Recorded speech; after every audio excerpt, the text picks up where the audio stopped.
Hi friends, welcome to my channel super trader Lakshya. अगर आप channel पर नए हैं तो सबसे पहले चैनल को सब्सक्राइब करिए। चैनल का नाम है सुपर ट्रेडर लक्ष्य।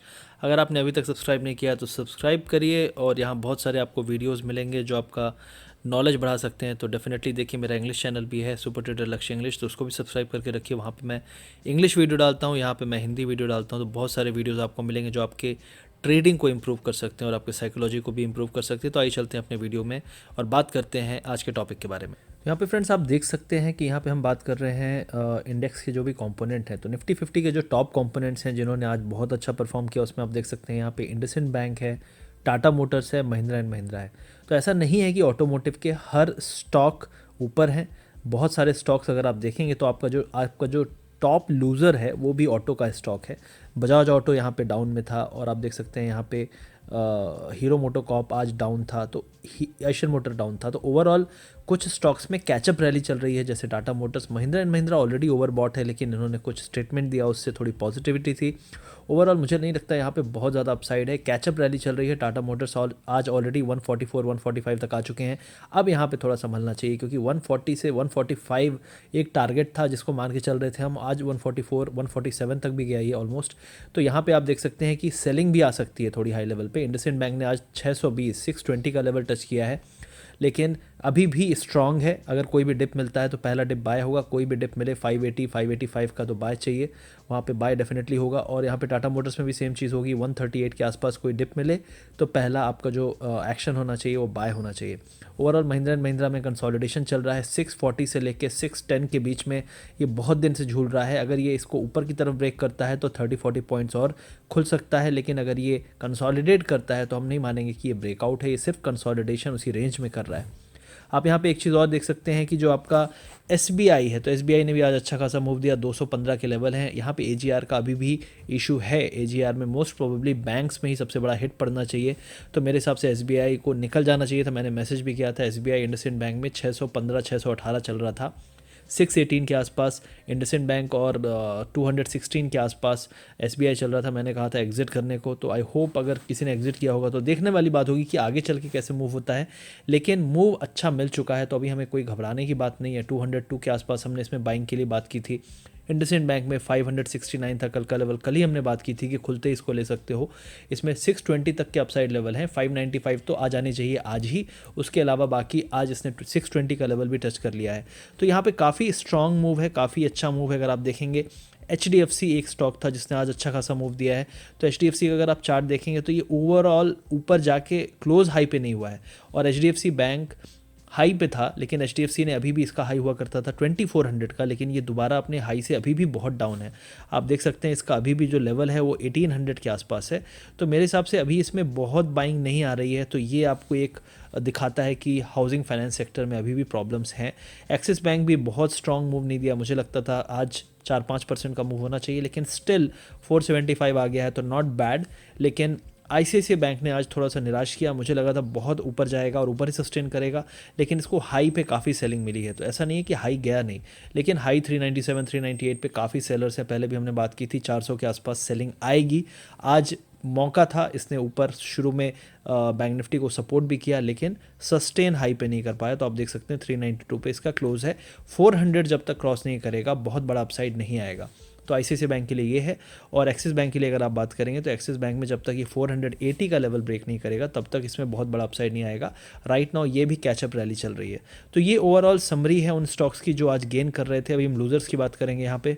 अब यहाँ अगर आप लूजर्स देखेंगे तो आप देखेंगे यहाँ पे रिलायंस इंडस्ट्रीज़ का शेयर आज गिरा है। कल रिलायंस का शेयर ही वो शेयर था जिसने पूरे मार्केट को उठाया था, और उसके बाद ही निफ्टी भी ऊपर गया। बैंक निफ्टी ने भी अच्छा खासा ब्रेकआउट दिया था, लेकिन आज रिलायंस ने फिर उतना ही गिव अप कर दिया जितना ऊपर था ऑलमोस्ट। तो रिलायंस में वीकनेस अभी भी है। ये जो अपसाइड्स आ रहे हैं सस्टेन नहीं करेंगे। मंथली चार्ट्स अगर आप देखते हैं तो उसमें काफ़ी बड़ा एक करेक्शन ड्यू है। हो सकता है इस पूरे महीने सितंबर में रिलायंस ज़्यादा कुछ ना करे। 2150 से लेके 1950 की रेंज है। अगर 1950 भी ब्रेक कर जाए तो ये 1650 तक भी गिर सकता है। तो ये रेंज है, बड़ी रेंज है, लेकिन ओवरऑल डिपेंड करेगा कि ग्लोबल मार्केट्स टॉप बना रहे हैं या नहीं, या ग्लोबल मार्केट्स यहाँ से कंसोलिडेट होते हैं फ्लैट रेंज में या गिरने लगते हैं। तो यहाँ पे एक चीज़ इंपॉर्टेंट है। दूसरी चीज़ हम देख सकते हैं बजाज ऑटो। तो बजाज ऑटो हो गया आपका दूसरा आप हीरो मोटो, तो हीरो मोटो ने कल बहुत बड़ा मूव दिया था, तो हीरो मोटो आज भी लो पे खुल के ऊपर बंद हुआ है, तो इसमें अभी नेगेटिविटी नहीं है।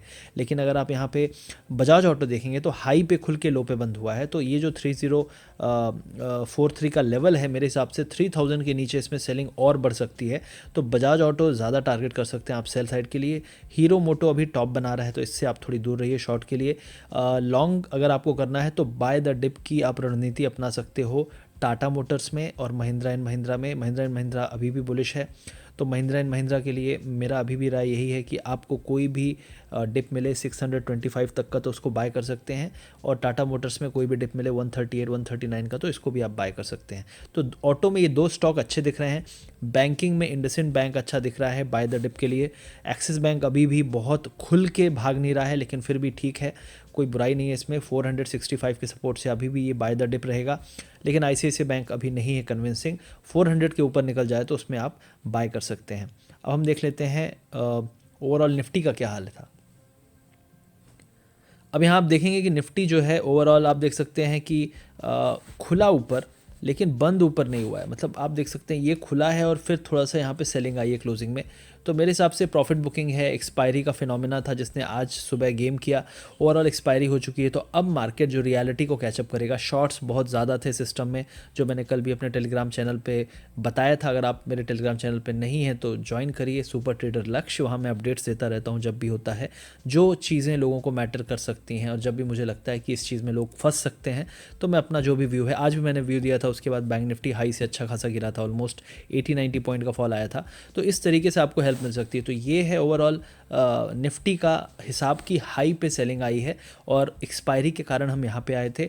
अब अगर आज का जो हाई है वो हम ब्रेक नहीं करते हैं तो ये टॉप बनने के एक बहुत अच्छे साइन है, क्योंकि जस्ट एक्सपायरी के पहले हमने शॉर्ट कवरिंग देखी, अब एक्सपायरी के बाद मतलब कोई शॉर्ट्स है नहीं। अब शॉर्ट्स नहीं है तो इसका मतलब क्या हुआ, नए शॉर्ट्स बन सकते हैं और लोग शॉर्ट कर सकते हैं। और एक और रूल था सेबी का जो अभी चेंज होने वाला है, मोस्ट प्रॉब्ली आज उसकी लास्ट डेट थी।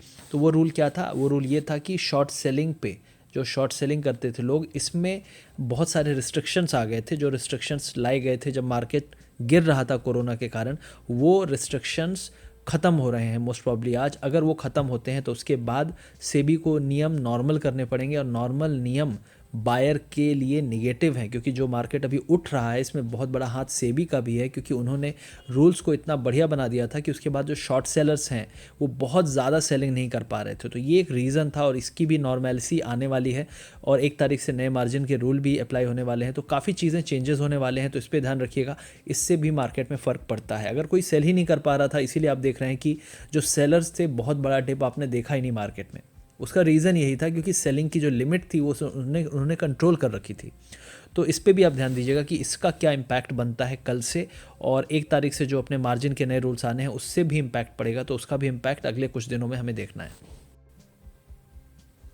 तो यहाँ पे हम बात कर लेते हैं अब निफ्टी 50 के बारे में। तो निफ्टी के बारे में एक इंपॉर्टेंट लेवल जो है आपका रिसेंट हाई बनाया था इसने 11,440 का, उसके बाद है 11,320 का, और राइट नाउ आज इसका हाई था 11,610 के आसपास। जो आज का हाई है वो आपके लिए स्टॉप लॉस होना चाहिए अगर आप यहाँ पे शॉर्ट करते हैं। ओवरऑल एक डिप अगर आता है तो 11,440 पे पहला सपोर्ट है और 11,320 पे दूसरा सपोर्ट है। तो ये दो बहुत इंपॉर्टेंट सपोर्ट है। अगर किसी भी केस में मार्केट को ऊपर से घूमना है तो पहले ये 440 के आसपास रुकेगा, दूसरा स्टॉप इसको मिलना चाहिए 320 के आसपास अगर आप इसको शॉर्ट करते हैं। दूसरी चीज़ ये है कि अगर आप लॉन्ग हैं तो आपका स्टॉप लॉस क्या होना चाहिए, आपका स्टॉप लॉस है 11,440 का। जब तक 11,440 के ऊपर है ये ट्रेंड आपका जारी रहेगा अप साइड का। इसमें डिप आएंगे लेकिन उन डिप से आपको घबराना नहीं है। तो ये पॉसिबिलिटी दिख रही है मार्केट में। और अगर आप निफ्टी 50 की बात करें तो निफ्टी 50 बैंक निफ्टी से कमज़ोर है और बैंक निफ्टी अभी ज़्यादा स्ट्रॉन्ग है। तो अगर बैंक निफ्टी ज़्यादा स्ट्रॉन्ग है तो हमें लॉन्ग साइड बैंक निफ्टी में होना है, लेकिन जब हम शॉर्ट करें तो हमें निफ्टी में होना है। तो ये चीज़ आप ध्यान करके अपने पैसे और अपनी मुसीबत को बचा सकते हैं। अब हम यहाँ बात कर रहे हैं बैंक निफ्टी के बारे में। तो बैंक निफ्टी का आप देख सकते हैं यहाँ से बहुत ही स्ट्रॉन्ग ट्रेंड चला था। अप्रॉक्सीमेटली 21,400 के आसपास इसने लो बनाया था। बहुत बड़ा यहाँ पे आप डिप देखेंगे, ये एजीआर के कारण आया था। उसके बाद जो बाउंस आया था बहुत स्ट्रॉन्ग आया था। और यहाँ पे एक पॉसिबिलिटी और बन रही है कि अगर बैंक निफ्टी यहाँ से डिप भी मारता है तो कहाँ तक गिर सकता है। तो बैंक निफ्टी का जो रीसेंट लेवल था आपका रेजिस्टेंस का 23,200 का, वो आपका सपोर्ट पहला बनेगा। तो अगर आप यहाँ पे देखते हैं कोई भी फॉल आता है तो 23,200 मतलब 500 पॉइंट का फॉल यहाँ पे आ भी सकता है, कोई बड़ी बात नहीं है 300-400 पॉइंट का। राइट नाउ अगर आप देखें तो बैंक निफ्टी काफ़ी स्ट्रॉन्ग क्लोज हुआ है अभी भी, और मेरे हिसाब से ये जो मार्जिन के रूल्स और बहुत सारे चेंजेस होंगे इनसे बैंक निफ्टी ऑलरेडी वीक है। आप देख सकते हैं निफ्टी हम कितने हाई पे हैं, बैंक निफ्टी अभी भी हाई पे नहीं है। और यहाँ से अगर हम गिरते हैं तो कहाँ पे हमको पहला सपोर्ट मिलेगा, 23,100 से 150 के आसपास। तो ये एरिया पे अगर हम आते हैं किसी भी तरह से, अगर हम यहाँ पे एक डिप भी देते हैं और हम इस डिप के बाद दोबारा हो सकता है उठ जाएं, तो इस पे आप ध्यान रखिए। अगर आप यहाँ पे राइट नाउ कुछ करना चाहते हैं तो 23,850 का रेजिस्टेंस मेरे को दिखता है। अगर वहाँ का स्टॉप लॉस लेके आप शॉर्ट करना चाहते हैं कर सकते हैं, लेकिन शॉर्ट बैंक निफ्टी में अभी मैं प्रेफर नहीं करूँगा जब तक आपका 23,150 का लेवल नहीं टूटता है। और किसी भी केस में ये लेवल टूटता है तो आपको जो सपोर्ट्स मिलेंगे वो मिलेंगे आपको 22,000 ऑलमोस्ट 400-500 के आसपास पहला सपोर्ट बनेगा, दूसरा सपोर्ट आपका बनेगा 22,000 के आसपास। तो ये पॉसिबिलिटी है बैंक निफ्टी की, थोड़ा ध्यान से ट्रेड करिएगा बैंक निफ्टी में। बैंक निफ्टी को शॉर्ट नहीं करना है, निफ्टी पे आप शॉर्ट की पोजीशन प्रेफर कर सकते हैं। तो ये पॉसिबिलिटी दिखती है करेंटली मार्केट में, निफ्टी और बैंक निफ्टी में। ये लेवल्स आप ध्यान कर सकते हैं और ये एक दिन के नहीं, 1-2-3 दिन भी ये चीज़ें चलेंगी। ओवरऑल बैंक निफ्टी जिस तरीके से स्ट्रॉन्ग अप मूव दिखाया है, तो ये अगर गिरना भी चाहेगा तो इतनी आसानी से नहीं गिरेगा। अगर आप इसको देखते हैं कि ये गिरे तो पहले जाएगा ऊपर और वहाँ पे थोड़ा टाइम ऊपर नीचे स्पेंड करके फिर आएगा। तो ये जो टाइम है इसमें आपको परेशान करेगा अगर ग्लोबल मार्केट ने मूवमेंट नहीं दिया। तो ग्लोबल मार्केट आइदर एक चीज़ हो जाए कि फेड का पावेल जो है वो बोल दे कुछ नेगेटिव और ग्लोबल मार्केट गिरने लगे, तो हम भी गिर सकते हैं क्योंकि हमने ऑलरेडी जो कैचअप रैली है वो कर ली है। लेकिन अगर ऐसा नहीं होता है तो मेरे हिसाब से बैंक निफ्टी को शॉर्ट करने वाले बहुत रोएंगे अगले कुछ दिन। तो ऐसा मत करिए। आपको अगर शॉर्ट करना है तो निफ्टी पे जाइए, अगर आपको लॉन्ग करना है तो आप बैंक निफ्टी में रहिए। तो ये अगले एटलीस्ट 3 दिन के लिए मेरी सलाह रहेगी। बाकी आपका ट्रेडिंग डिसीजन, ट्रेडिंग प्लान और ट्रेडिंग नॉलेज है। अगर नॉलेज नहीं है तो सीखने के लिए हमारे मेंटरशिप प्रोग्राम में आ सकते हैं। और अगर आपको ज्वाइन करना है हमारा यूट्यूब चैनल तो ज्वाइन यूट्यूब चैनल पर भी कर लीजिए, लेकिन ज्वाइन बटन दबा के नहीं। यूट्यूब चैनल पर लाइव करता हूँ मैं फ्री में, वहाँ पर आइए, मैं काफ़ी चीज़ें समझाता हूँ, वहाँ फ्री में समझिए और नॉलेज लीजिए और सीखिए, क्योंकि यही चीज़ आपको आगे चल के काम आने वाली है। अभी मैं एक बड़े स्टॉक की बात करने वाला हूँ यहाँ पे, वो है HDFC जो हाउसिंग कंपनी है। अब हाउसिंग सेक्टर ऑलरेडी पेन में है, यहाँ पे प्रॉब्लम्स बहुत ज़्यादा है। मेरे हिसाब से जो भी इसमें बाउंस आ रहा है, आप देख सकते हैं यहाँ पे जो बाउंस आया है, मेरे हिसाब से ये एक्सपायरी लेड बाउंस था, इसमें कोई जेन्युइनिटी इतनी ज़्यादा नहीं है। तो मेरे हिसाब से आप देख सकते हैं ये जो हाई एक बना रहा था, इस हाई के ऊपर नहीं गया है अभी भी, हम बस इसको टच करते हैं दोबारा गिर जाते हैं। तो मेरे हिसाब से अगर HDFC में कोई पोजीशन लेना चाहता है, अगर ये मार्केट यहीं पे सस्टेन करेगा तो HDFC को ऊपर जाना पड़ेगा। तो मेरे हिसाब से ये ब्रेकआउट कैंडिडेट बन सकता है अगर यहाँ से मार्केट ऊपर जाने का डिसाइड करता है।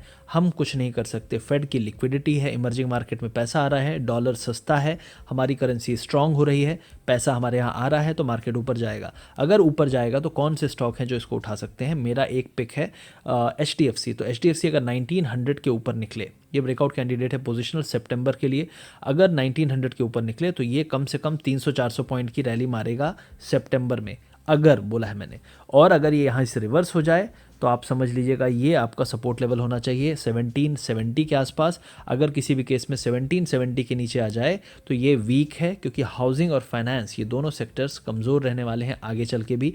फाइनेंस में अभी हम सेलिंग नहीं करेंगे, लेकिन हाउसिंग ही सबसे बड़ा पेन है, क्योंकि डिफ़ॉल्ट्स और ये सब NPA की प्रॉब्लम हाउसिंग से ही स्टार्ट होती हैं। तो ये है मेरा व्यू HDFC में पोजिशनल सितंबर एक्सपायरी के लिए। अब जो अगला स्टॉक है जिसके बारे में यहाँ बात करूँगा वो है SBI। तो स्टेट बैंक ऑफ इंडिया में प्रॉब्लम सिर्फ एक ही है कि जितना दुनिया भर का कचरा है, जो बैड लोन्स हैं, जितनी भी प्रॉब्लम्स हैं, इसी बैंक में आके बैठती हैं। तो ये एक नेगेटिव है फंडामेंटल वाइज, लेकिन टेक्निकली अगर आप पूछोगे तो टेक्निकली इस स्टॉक ने ब्रेकआउट दिया है, लेकिन बस एक ही प्रॉब्लम है अभी राइट नाउ अगर आप देखेंगे इमीडिएटली तो ये ओवरबॉट एरिया में ऑलमोस्ट आ रहा है, लेकिन जो इसका ट्रेंड आपको दिख रहा है RSI में दिख रहा है और जो ओवरऑल मार्केट में भी दिख रहा है, उससे ये लगता है कि ये अभी ऊपर और जाएगा। लेकिन अगर किसी भी केस में बैंकिंग में इशू आते हैं, एजीआर में सबसे ज़्यादा पिटाई इसी बैंक की होने वाली है, तो उस केस में निगेटिविटी भी इसमें आएगी और ये तुरंत से यू टर्न ले सकता है। तो इसका ये एक लौता रिस्क है। लेकिन ओवरऑल अगर आप मुझसे पूछें कि कहाँ तक जा सकता है, मेरे हिसाब से 246 तक के लेवल्स भी इसमें आ सकते हैं। लेकिन 246 तक के लेवल आने के पहले अगर कोई इशू आ जाए और कोई निगेटिव आए और एक आपको डिप मिल जाए, तो डिप आपको कहाँ पे बाय करना है, 207 208 का कोई डिप मिले तो वो आपके लिए एक बाइंग अपॉर्चुनिटी हो सकती है। अगर आप राइट नाउ देखेंगे इसको तो लगातार ऊपर जा रहा है, लेकिन एक डिप मिले आपको 207 के आसपास, तो वहाँ पे आप बाय करिए अगले अपसाइड के लिए। ओवरऑल पोजिशनली ठीक ठाक लग रहा है, लेकिन वही मैंने कहा आपसे कि दुनिया में इश्यूज इतने ज़्यादा चल रहे हैं, बैंकिंग सेक्टर में ही सबसे ज़्यादा प्रॉब्लम्स हैं, तो ये एक लौता ओवरहैंग बना रहेगा। लेकिन ओवरऑल अगर टेक्निकली आप पूछें तो अच्छा दिख रहा है स्ट्रक्चर। तो एसबीआई ऊपर जाएगा, लेकिन डिप का वेट करिए, डिप में बाय करेंगे तो डेफिनेटली कोई बुराई नहीं है। 208 पे बाय करिए, 204 का स्टॉप लॉस लगाइए, पोजिशनली इसको राइड करिए। 218 225 235 ये एक लाइन में नहीं जाएगा। अगर आप यहाँ सोचते हैं कि एक लाइन में ऊपर जाएगा तो ये आपको रुलाएगा। जो लोग एक लाइन में उम्मीद करते हैं उनको ऐसे रुलाएगा। तो अगर ये 245 पहुंचना भी है इसको, तो उसके बीच में डिप भी मारेगा 3322% का, उसमें आपको सहना पड़ेगा। या फिर अगर आप टेक्निकल एनालिसिस जानते हैं तो आप इस टॉप के आसपास निकल के और हर डिप में वेट करके एंटर करेंगे। और कई बार मौका नहीं मिलता, जैसे अभी टाटा मोटर्स में सेकंड बार में मौका बहुत लोग को नहीं मिला, तो वहाँ पे आपको अपने कन्विक्शन पे जाना पड़ेगा और आपको डिसीजन लेना पड़ेगा। तो इट्स ऑल अबाउट डिसीजन।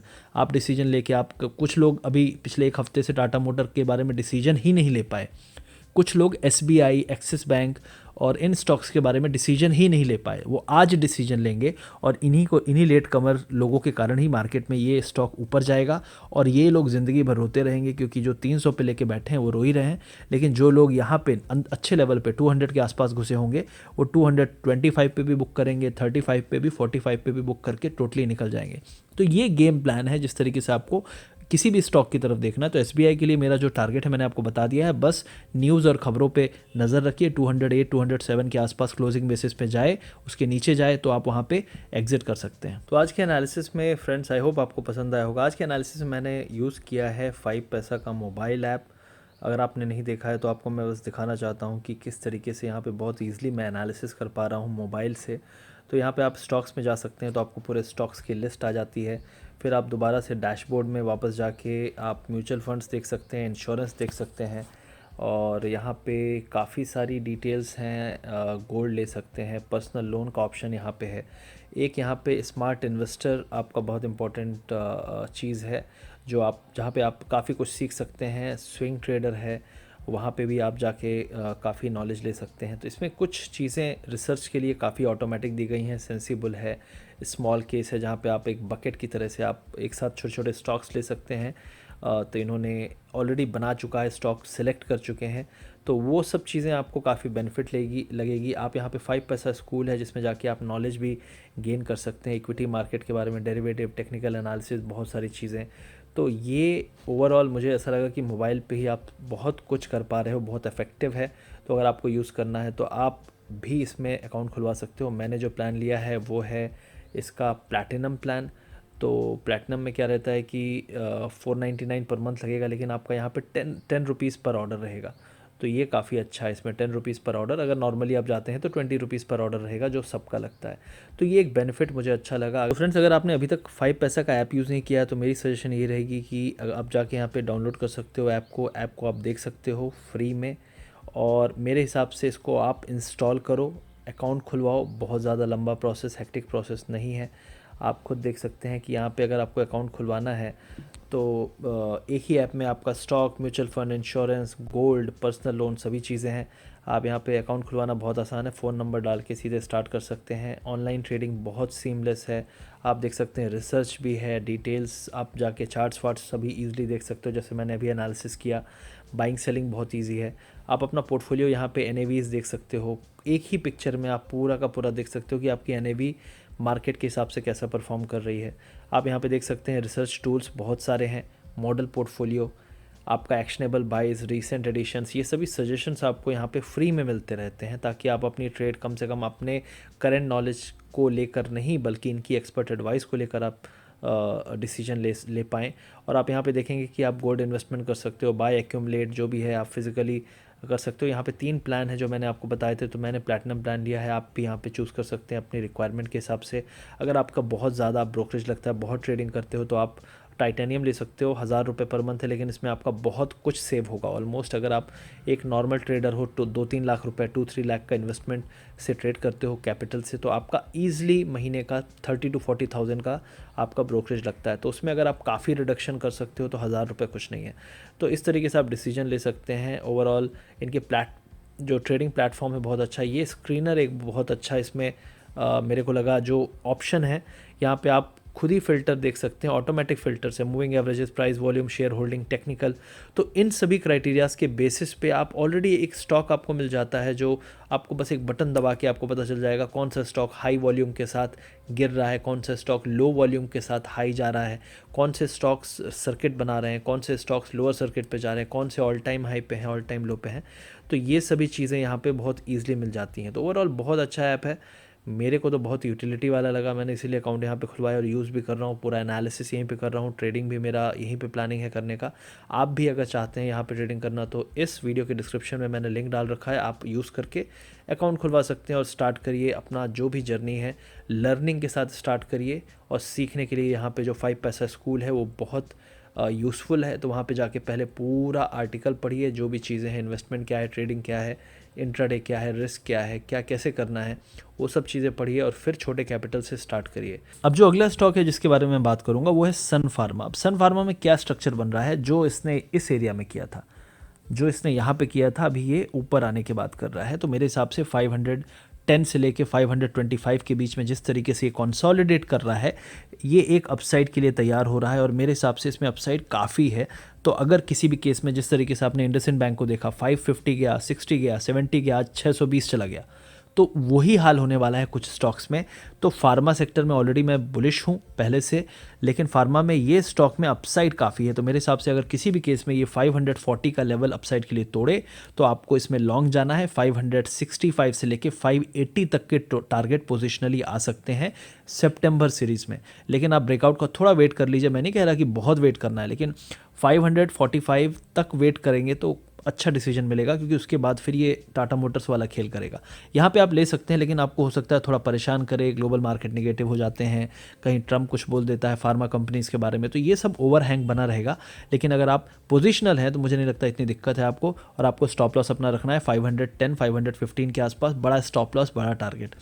बड़ा स्टॉप लॉस रखेंगे तो टारगेट भी बड़ा मिलेगा, छोटा स्टॉप लॉस रखेंगे तो आप बड़े टारगेट की उम्मीद नहीं कर सकते।